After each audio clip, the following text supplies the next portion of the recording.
My sister drained my bank accounts and ran off with her boyfriend. I was devastated until my 9-year-old daughter said, "Mom, it's okay. Can you imagine looking into your bank account and seeing it completely empty? Every single penny of your life savings gone." And then the gut-wrenching realization that the person who stole it all wasn't some stranger, but your own sister, the one you practically raised? Yeah, that happened to me. I was left completely broken, facing financial ruin, until my 9-year-old daughter Lily looked me in the eye and said something that changed everything.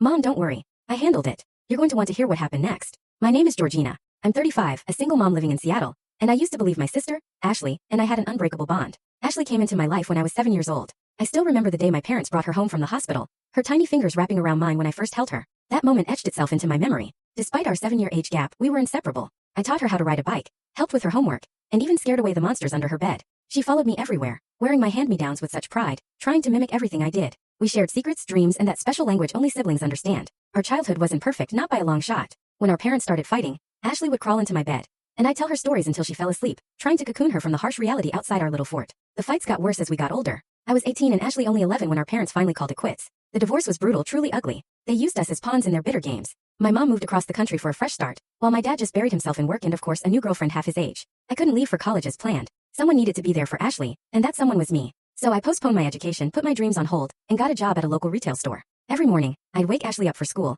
make her breakfast and check her homework. Every evening I'd cook dinner, help with assignments, and make sure she had everything she needed. I became more than a sister. I was a stand-in mother, a counselor, and her best friend all rolled into one. "You shouldn't have to do this," Dad would mumble during his rare appearances at home, guilt flashing across his face before he'd vanish again. "She's my sister," was always my reply. It was that simple to me. It just was. When Ashley started high school, I was working 2 jobs. My friends were graduating college, celebrating their futures, while I was serving coffee during the day and waitressing at night, scraping by. But seeing Ashley thrive made every sacrifice worthwhile. She was smart, popular, and incredibly determined. When she got accepted to college with a partial scholarship, I felt prouder than if it had been my own achievement. "I'm going to pay you back for everything someday," Ashley promised me the night before leaving for college. "Just succeed. That's all the payback I need," I told her, though our bank account was nearly empty after buying her dorm supplies. At 25, I met Thomas.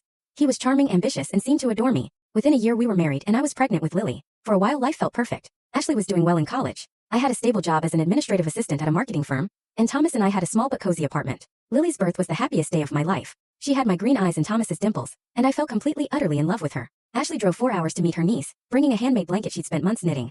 Full story on the channel. Link below. Click now and watch what happened next.